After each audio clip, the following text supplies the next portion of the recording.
வடிவேல் சாரோட காமெடியில் நிறைய பண்ணியிருப்பேன். ஓகே. அதில் ஃபோன் பண்ணி அவர் வீட்டில் திருடுறதுக்காக வருவார். அந்த சீக்வென்ஸில் வந்து நாங்கள் ரேடியோலேருந்து ஃபோன் பண்ணுறோம், உங்களுக்கு என்ன பாட்டு போடணும் அப்படின்னா, எனக்கு அப்படி போடு போடு சாங்கு போடுறீங்களா அப்படி. சரிம்மா என்ன அப்படி சொல்லிவிட்டு என்னென்ன இந்த பாட்டை நீங்கள் யாருக்கெல்லாம் டெடிகேட் பண்ணுறீங்க அப்படின்னு அவர் கேட்பார். இந்த பாட்டை என் அப்பா அம்மா என் தம்பி என் பாட்டி எல்லாருக்கும் டெடிகேட் பண்ணுறேன் அப்படின்னு சொல்லுவாங்க.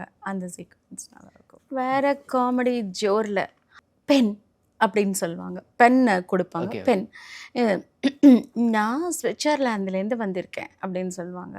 அதுக்கப்புறம் இந்த சோடா பட்டி மூடியை யார் நாக்கால் திறக்கிறீங்களோ அவங்கள தான் நான் கல்யாணம் பண்ணிப்பேன் அப்படின்னு சொல்லுவாங்க. அது ஃபுல்லாக காமெடி ட்ராக் தான். நிறைய காமெடி சின்ன சின்னதாக இருக்கும்.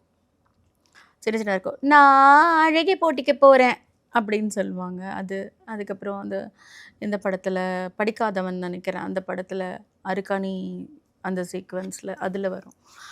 அதில் வந்து எங்கள் அருக்காணியை நாள் முழுக்க பாட வச்சு கேட்டுக்கிட்டே இருக்கலாம் அப்படின்னு ஒரு